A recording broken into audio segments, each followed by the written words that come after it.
हे दुसरं सूत्र आहे आपलं योगसूत्रांमधलं, आणि आज आपण त्याचा अभ्यास करतोय जानुशिरासनातच.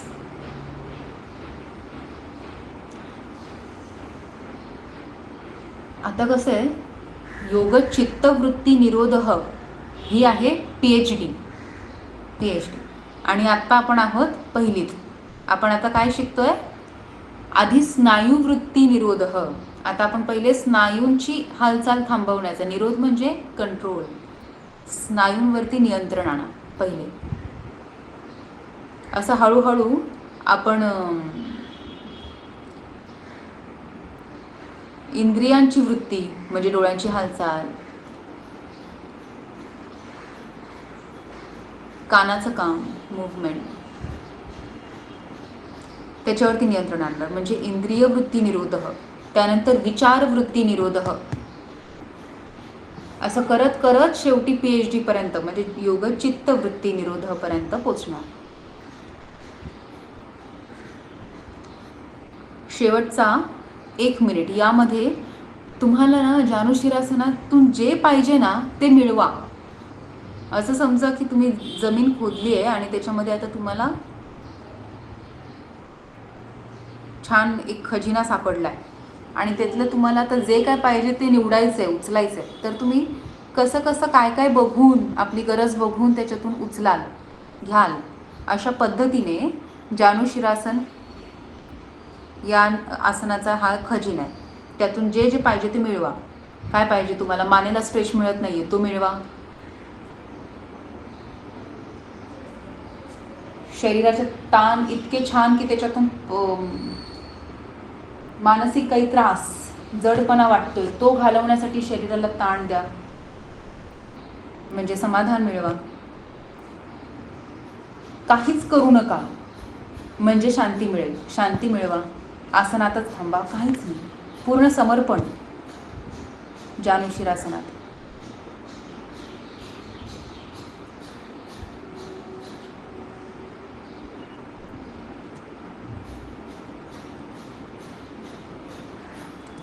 आता मुद्दामून शेवटचे 30 सेकंद आहेत. मुद्दामून शरीरातल्या कोणत्या भागात आपण आपली जाणीव नाही पोचली आहे ते जरा शोधून काढा. आपली जाणीव कुठे पोचू शकली नाही, कुठे गुफा आहे शरीरामध्ये, तिथे जाणीव पोचून त्या भागाला ॲक्टिव्ह करा. ही प्राणायामाची पहिली पायरी आहे योगासनात. जाणीव त्या ठिकाणी पोचून त्या भागाला ॲक्टिवेट करणे ही प्राणायामाची पहिली पायरी. अजिबात बसून प्राणायाम सुरू होत नाही, प्राणायाम आसनातून सुरू होतो.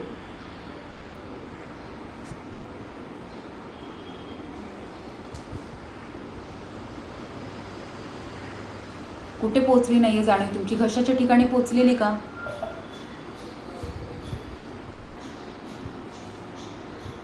वाकवलेल्या पायाचा तळवा, टाच, काय,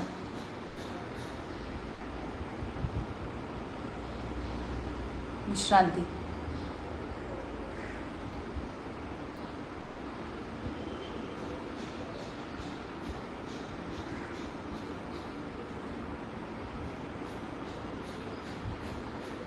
बरं वाटलं, मला बरं वाटलं बघून, म्हणजे तुम्हाला करून पण किती बरं वाटलं असेल.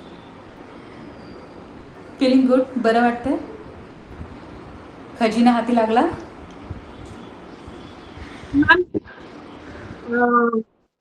टोज आहे ना वरती कॉन्स्टंट ठेव, म्हणजे तसेच राहायला पाहिजे, ते थोडं डिफिकल्ट जातंय. म्हणजे तो इकडे तिकडे होतं, मग तिकडे लक्ष जातं की आता तुम्हाला मी हँडस्टँड करायला सांगितलं तर डिफिकल्ट जाईल, कारण त्या स्नायूंपर्यंत मेंदूचं जे कनेक्शन आहे ना. कळलंय मला, प्रश्न कळलाय. म्हणजे डोकं वगैरे पूर्ण कल्पना म्यूट करा, आवाज तुमचा येत नाहीये, पण मला पहिल्या याच्यात तुमचा प्रश्न कळला. पूजा म्यूट करा.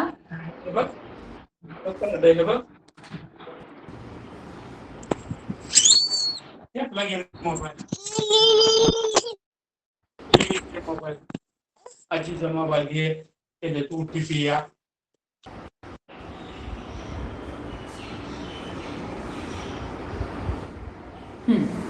पुढे आपण कंटिन्यू करूया. कुठे होते मी, काय बोललेले? हां, सॉरी, हो समजलं. हां, तर मी म्हणत होते की तुम्हाला जर अचानक मी हँडस्टँड करायला सांगितलं तर ते कठीण जाणार. याचं रिझन असं आहे की आपले जे भाग आपल्याला कंट्रोल करायचे त्या भागांशी आपला मेंदू कनेक्टेड आहे. पण कनेक्टेड आहे पण ॲक्टिवेटेड नाही आहे. जस्ट लाईक लहान चालणं ही एक क्रिया आहे जी आपल्या प्रत्येकाला येतेच आणि प्रत्येक मनुष्याला येणारच. पण लहान मुलांना ती शिकावी लागते. त्यांचं कनेक्शन असतं, पायांचं ब्रेनशी कनेक्शन आहे, बॉडीचं ब्रेनशी पूर्ण कनेक्टेड आहे बिकॉज ऑफ नर्वस सिस्टम. पण तरीसुद्धा ते ॲक्टिवेटेड नाही आहे. म्हणून आधी खुर्चीला भिंतीला धरून चालत चालत बॅलन्स शिकावा लागतो. डोळ्यांनी अजून ब्रेननी तो बॅलन्स पूर्ण बॉडीचा घ्यावा लागतो आणि तेव्हा चालणं सोयीस्कर होतं. आता छोटासा प्रश्न आहे बोटांचा, पण त्याचा याच्याशी संबंध काय ते सांगते मी तुम्हाला. तसंच तुमच्या ना या छोट्या एकदम छोटं बोट असतं ना टोज, याच्यावरही तुमचा तो कंट्रोल आला पाहिजे. म्हणजे अजूनही आपल्याला लहान मुलांच्या त्या चालण्याच्या भाषेत बोलायचं तर आपल्याला अजून चालता येत नाही असं आपण म्हणू शकतो. कारण त्या छोट्या बोटाला जर हलवा म्हटलं तर आपण हलवू नाही शकत. या सगळ्याचा उपयोग कुठे होतो ते तुम्हाला मी सांगते. वृक्षासन, वीरभद्रासन, नटराज आसन, उत्तान पदतनासन, उत्थित हस्तपादांगुष्ठासन अशी आसनं ज्यात एका पायावर बॅलन्स आहे. त्या बॅलन्समध्ये स्ट्रेचिंग प्लस बेंडिंग प्लस आणखीन काय काय आहे. या आसनात तुम्हाला होणार. त्या 5 बोटांवरती नियंत्रण पहिले आणायचं. तर तुम्हाला जर ती बोटं अशी ठेवता येत नाहीये, अशी, हे बघा अशी, असंच म्हणताय ना कल्पनाजी की ती अशी अशी पुढे पुढे पुढे व्हायला लागतात. का ती पुढे पुढे व्हायला लागतात? कारण त्या बोटांचा आपल्या ब्रेनशी कनेक्शन आहे पण ते कनेक्शन ॲक्टिवेट केलेलं नाही आहे. तर त्याला तुम्ही असं करून ॲक्टिवेट करायचं, असंच ठेवायचं, प्रयत्न करायचा. मी 1 मिनिट अशी ठेवू शकते का बोटं, बघत राहायचं बोटांकडे, मग तुम्ही कनेक्ट होणार. ओके, अशी राहतील. आता कसं आहे, बेनिफिटच्या दृष्टीने आपण पाहिलं तर बोटं अशी ठेवली तर तुमच्या हॅमस्ट्रिंगला जास्त स्ट्रेच येतो आणि जर तुम्ही बोटं अशी लूज केली तर हॅमस्ट्रिंगचा स्ट्रेच कमी होतो. जर तुम्ही बोटं अशी पुढच्या दिशेने पॉईंट केली तर मग तुमचा अँकलला स्ट्रेच वाढतो आणि हॅमस्ट्रिंगचा पूर्ण निघून जातो. असं आहे. ओके, तर तुम्ही अगदी इकडचं बोट इकडे केलं ना आसनामध्ये तरी सुद्धा त्याचे इफेक्ट बदलतात असे. त्यामुळे चूक की बरोबर यापेक्षा आसनामध्ये महत्त्वाचं असतं तुमच्यासाठी, जे पूर्ण अलाइनमेंटमध्येच नाही आहेत त्यांच्यासाठी चूक बरोबर आपण बोलू शकतो. पण तुम्ही आता अलाइनमेंट घेऊन त्यामध्ये अजून स्टडी करतायत. म्हणजे तुम्हाला भेंड्याची भाजी बनवता येते पण तुम्ही आता त्याच्यामध्ये प्रयोग करताय की त्याच्यामध्ये तिखट टाकलं तर कशी लागते ती भेंड्याची भाजी, फक्त मिरचीमध्ये केली तर कशी लागते, फक्त लसणाच्या फोडणीने कशी लागते, लसूण प्लस कांदा कसे लागतं, खोबरं कसं लागतं त्याच्यामध्ये, असा स्टडी तुम्ही करताय. पण तुम्हाला बेसिक भेंड्याची भाजी येते. ओके, तसं तुम्हाला जानुशिरासन येतं, त्यात प्रयोग करत सुटायचं वेगवेगळे. ओके, आता मला एक क्वेश्चन आहे. झालं तुमचं कल्पनाची क्लिअर झालं? तुम्ही सांगितलं म्हणजे तो टोच असा न ठेवता असा आपण कॉन्सन्ट्रेट करायचं. पण तो टोच आहे ना म्हणजे या पद्धतीने स्कायकडे असला पाहिजे. तो बऱ्याच वेळेस असा होतो, असं म्हणजे कळलं ना मला काय बोलायचंय? समजलं, कलांडतो ना पाय कलांडतो. हा, म्हणजे तुम्ही जे सांगितले ते त्याच्यावर इफेक्ट करून मग तो प्रॉपर हे होणार. करेक्ट ना? म्हणजे हो, आता बघा तुम्ही बघा, पाय असा असेल आणि तो असा बाहेर कलांडला, सगळा इथला स्ट्रेच नाहीसा होतो, स्ट्रेचिंगच होत नाही. मग तो का कलांडव द्यायचा, असा इकडे नाही जाऊ द्यायचा, एक्सटर्नल रोटेशन मध्ये नाही जाऊ द्यायचा, इंटरनल रोटेशन मध्ये नाही जाऊ द्यायचा, बरोबर न्यूट्रल ठेवायचा. Got it? तुम्ही आता जे बोलताना बोलला की तुमच्या मधल्या बोटावर लक्ष केंद्रित करा, त्याचा इफेक्ट काय म्हणजे सांगते. मधल्या बोटावर का हे मी तुम्हाला सांगते. कारण मधलं बोट मध्य म्हणजे बॅलेन्स. तराजू बघितलं असेल तुम्ही, त्याचा मध्यभाग जसा असतो ना, असा बॅलन्स करण्यासाठी दोन्ही भाग असतात. ते दोन्हीमध्ये जर वजन नसेल तर ते दोन्ही एकत्र बॅलन्स का होऊ शकतील तराजू? मधल्या भागामुळे. ऑफकोर्स वजन ठेवलं तर ते कमी जास्त होणार आहे. आणि आपण इथे सेंटर का पकडतोय तर दोन्ही बाजूला समान महत्त्व देता यावं. आता इथे दोन्ही बाजू म्हणजे राईट ही आणि लेफ्ट ही असं नाही म्हणत आहे. इथली समान बाजू म्हणजे अशी बघा. हा, हे आता मधल्या बोटावरती पहा, मी सांगितलं. कोणीतरी जॉईन करतं, 1 सेकंड. कल्याणी,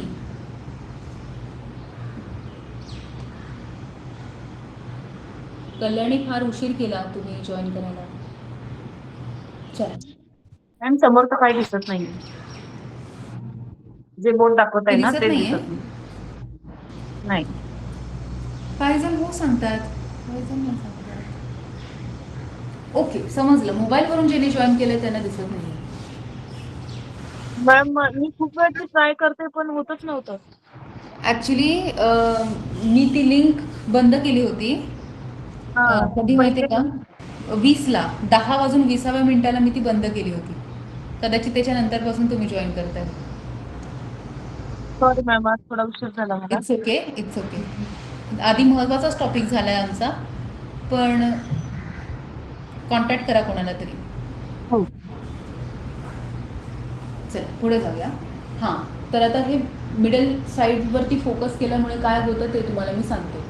इथे ना माझे दोन्ही शोल्डर्स एका रेषेत यायला पाहिजे, ते आले. जर मला जास्त मी राईट साईडने इन्फ्लुएन्स असेल इकडे आणि मी अशी झाले तर हे बघा, राईट शोल्डर खाली जाणार, लेफ्ट साईडवरती येणार. इथे आली आहे लेफ्ट साईडवरती झालं. म्हणजे फक्त इथे इथलं मधल्या बोटाला इम्पॉर्टन्स न दिल्या कारणाने आपल्याला हा मध्य पकडता आला नाही आणि आपण मग एक साईड अशी किंवा एक साईड अशी असं काहीतरी करतो. आणि हे बऱ्याच जणांचं होतं आहे, अजून पण होतं आहे. तुमचे दोन्ही खांदे एकत्र बॅलन्स करायचे तसे एकत्र. म्हणजे स्केल लावली तर दोन्ही खांदे बघा, समोरून दाखवते ना मी तुम्हाला. हे मधलं बोट, माझे खांदे बघू शकता तुम्ही. ओके, आता मी हे करणं चुकीचं आहे. हे बघा, हे करणं चुकीचं आहे. हा मध्य म्हणून हा मध्य आला पाहिजे इथे, असं नाही आहे. ही रॉंग आहे. याचं कारण असं की बॉडीच्या दृष्टीने जर पाहिलं तर हा मिडल पार्ट नाही आहे आपला, ही राईट साईडची बाजू आहे. म्हणून right nostril, right shoulder, right chest, right thigh, right knee, right ankle, right toes, हे सगळं एका रेषेत पाहिजे बघा. म्हणून मला तुम्हाला माझा ना उजवा डोळा दिसणार नाही, तुम्हाला माझं उजवं नाक दिसणार नाही, उजवी नाकपुडी.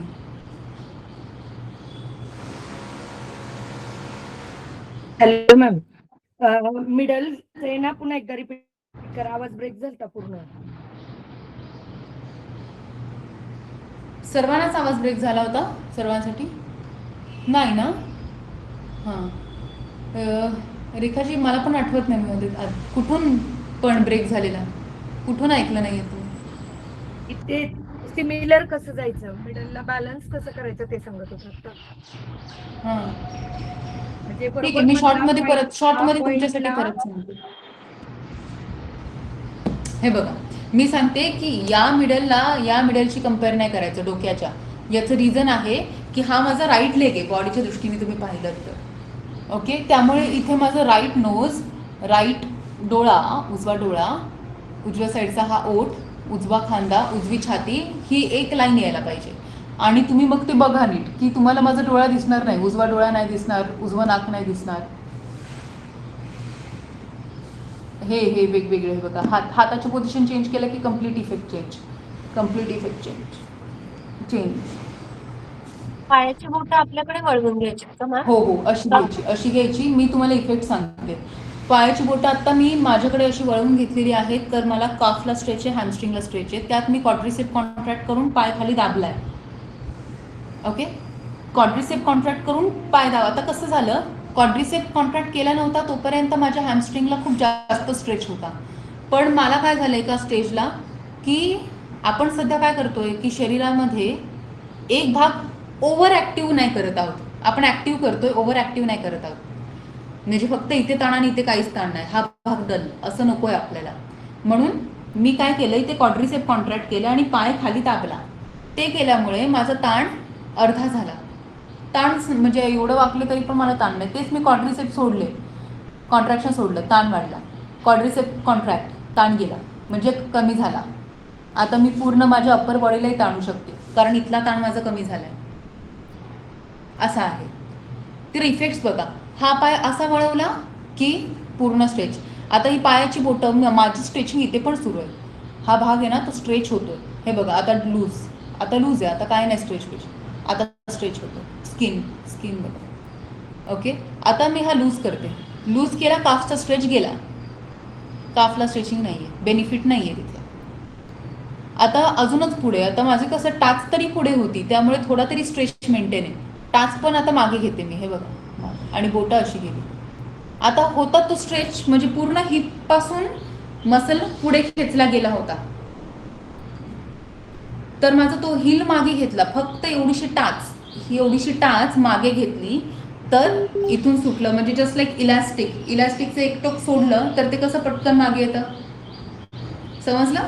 तसं इथलं हे टोक सोडलं मी तर ते मागे आलं आणि पूर्ण लूज पडला हा पाय. आता किती मी वाक, मला काहीही होत नाही, आता काहीही ताण नाही आहे.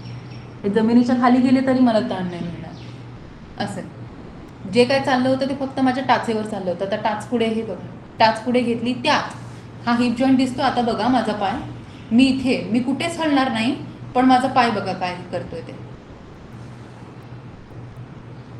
समजलं कुठून कुठे गेला ते?